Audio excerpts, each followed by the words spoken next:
19.10.06 dari Prodi Sistem Informasi. Di sini saya berperan sebagai Alma. Halo, perkenalkan nama saya Bayu Dwi Prasetya dengan NIM 10.19.16 dari Sistem Informasi 2019. Di sini saya berperan sebagai Bayu. Perkenalkan, nama saya Risandi dengan NIM 10.19.10.26 dari Program Studi Sistem Informasi 2019. Dalam video ini saya berperan sebagai Eri. Halo, perkenalkan nama saya Jody Juni Prisal, NIM 10.19.10.42 dari Prodi Sistem Informasi. Di sini saya berperan sebagai Jody. Assalamualaikum warahmatullahi wabarakatuh. Perkenalkan, nama saya Nadia Putra Girama dengan NIM 10.19.10.62 dari Sistem Informasi 2019. Di sini saya berperan sebagai Nadia. Install adalah istilah yang digunakan untuk menggambarkan proses menghubungkan komponen secara fisik ke komputer atau pemasangan perangkat lunak ke dalam hard disk. Secara gampangnya, seperti kamu tidak punya sepeda, lalu kamu membelinya, maka seketika kamu akan memiliki sepeda. Installer adalah bagian dari perangkat lunak yang digunakan untuk menginstal program perangkat lunak pada suatu sistem. Pemasang adalah cara untuk menyederhanakan proses pemasangan perangkat lunak dengan memberi pengguna proses selangkah demi selangkah dengan kemampuan untuk memilih opsi yang diinginkan berdasarkan simpulan dari situs komputer hub. Gambaran gampangnya, installer itu alat sekaligus buku panduan sebelum kamu menginstal sesuatu. Jadi, dapat disimpulkan secara sederhana bahwa pengertian installer adalah perangkat lunak yang menginstal aplikasi yang terdiri dari beberapa paket dan file, sementara install adalah istilah dari penggambaran prosesnya. Sistem operasi merupakan sebuah penghubung antara user dengan perangkat keras komputer.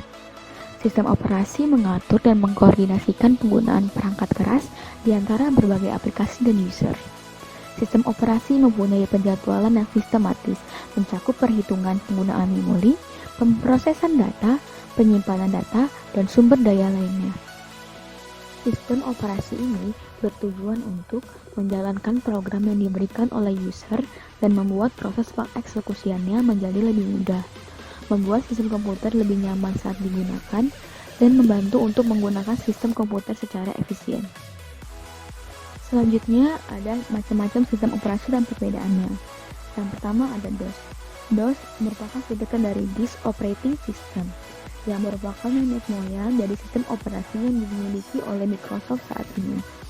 DOS adalah awal mula metode operasi komputer yang digunakan oleh IBM. DOS ini merupakan sistem operasi yang memiliki kelebihan, yaitu ringan digunakan sehingga tidak memerlukan memori yang banyak dan memiliki kompatibilitas yang tinggi. Namun, DOS memiliki kekurangan, yaitu belum terdapat interface dan instruksinya hanya berupa tulisan. Selanjutnya ada Windows. Windows merupakan sistem operasi terbesar di dunia yang saat ini banyak diadopsi untuk membantu mengakomodir kebutuhan sehari-hari, mulai dari komputer instansi, akademisi, hingga kebutuhan pribadi. Windows memiliki kelebihan yaitu tampilan antarmuka user yang friendly dan lebih mudah dalam proses instalasi, serta aplikasi OS Windows yang melimpah. Namun, Windows memiliki kekurangan, yaitu tidak open source, berbayar dan lumayan mahal, mudah diretas karena sistem keamanannya masih lemah, dan rentan terhadap serangan virus. Linux diperkenalkan pertama kali oleh Linus Torvalds pada tahun 1991. Sistem operasi yang satu ini memiliki keunggulan yaitu tidak mudah terserang oleh malware dan juga memiliki sifat open source, di mana pengguna dapat memodifikasi dan mendistribusikan kembali secara bebas tanpa perlu menggunakan lisensi. Namun, Linux memiliki kekurangan yaitu tidak dianjurkan bagi pengguna awam. Aplikasi Linux terbatas dan cara install Linux terbilang sangat sulit. macOS adalah sistem operasi eksklusif yang hanya terdapat di komputer Apple saja, yang memiliki kelebihan yaitu lebih stabil, tampilan antarmuka cocok untuk kebutuhan multimedia, memiliki keamanan tinggi, dan tidak mudah diretas, aman dari virus. Namun, memiliki kekurangan yaitu harganya relatif mahal, kurang optimal untuk gaming, dan tidak open source. Android adalah sistem operasi berbasis Linux yang dirancang untuk perangkat bergerak layar sentuh seperti smartphone dan komputer tablet. Android awalnya dikembangkan oleh Android Inc. dengan dukungan finansial dari Google, yang kemudian membelinya pada tahun 2005. Sistem operasi ini dirilis secara resmi pada tahun 2007, bersamaan dengan didirikannya Open Headset Alliance, konsorsium dari perusahaan-perusahaan perangkat keras, perangkat lunak, dan telekomunikasi yang bertujuan untuk memajukan standar terbuka perangkat seluler. Ponsel Android pertama kali dijual pada bulan Oktober 2008.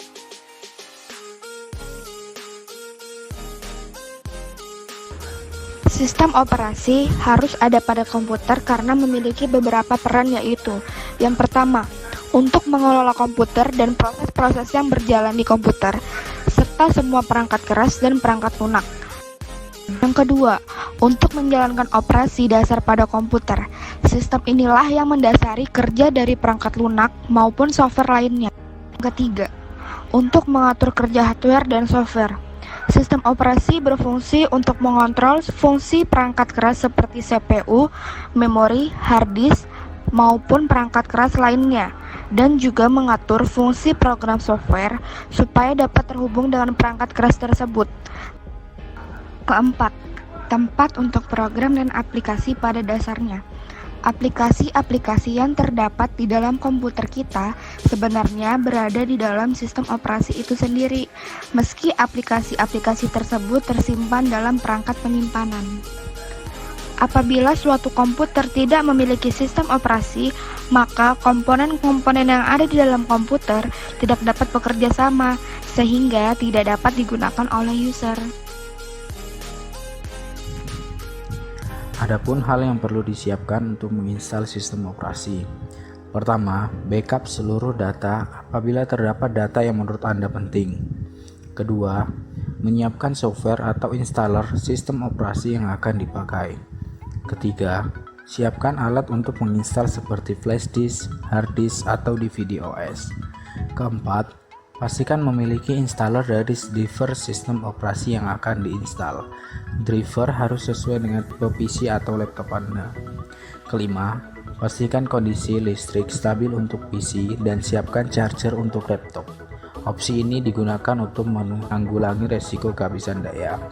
Keenam, opsi tambahan berupa aplikasi penunjang yang akan diinstal ke depannya pada sistem operasi baru. Contohnya, Google Chrome untuk web browsernya. Ketujuh, siapkan koneksi internet apabila terdapat update dan dilakukan download suatu software sistem operasi. Opsi ini dilakukan jika diperlukan saja.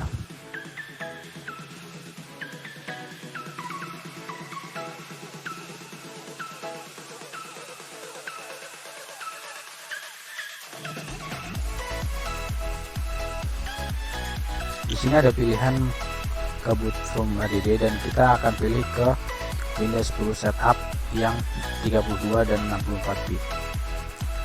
Klik enter.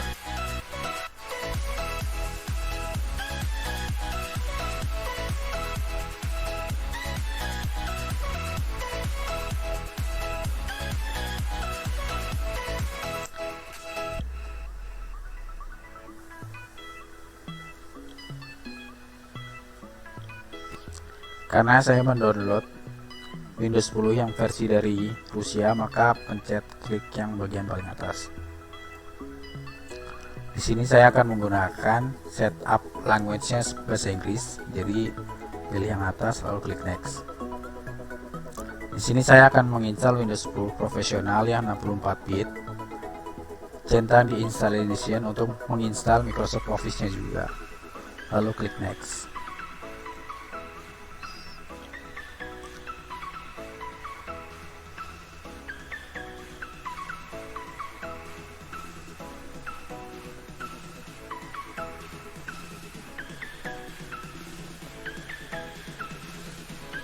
Di sini akan dimana tempat untuk menginstal Windows-nya. Di sini saya akan menggunakan partisi 50 GB yang sudah saya buat tadi untuk sebagai tempat untuk menginstal Windows-nya. Lalu klik next. Di sini akan memilih zona waktunya. Di sini saya akan menggunakan UTC +8. di daerah Kuala Lumpur, Singapura. Di sini saya akan turn off-kan Windows Defender, Firewall, Hibernasi, dan Auto Update. Ini bersifat opsional saja. Untuk display name-nya kita ganti menjadi nama kita. Sebagai contoh, saya akan menggunakan nama saya. Lalu klik Apply. Lalu kita akan masuk ke Windows Setup, yang dimana kita akan menginstal sistem Windows-nya. Silakan ditunggu sampai proses finishing up.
Ini adalah proses untuk men-setting up produk key dari Windows-nya.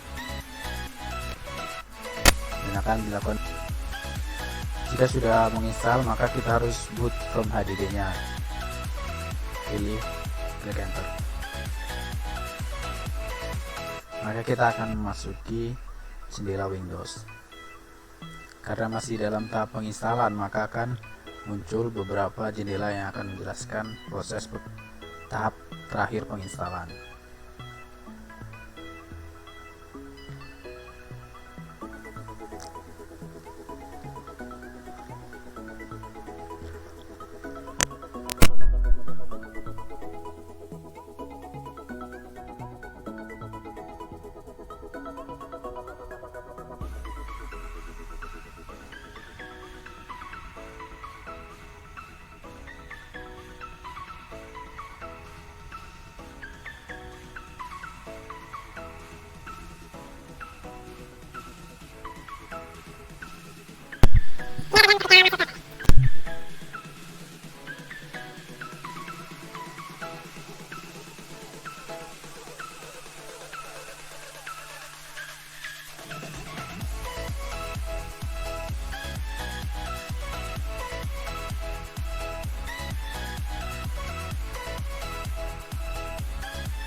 Ketika tampilan Windows 10 sudah muncul, maka penginstalan sistem operasi telah berhasil.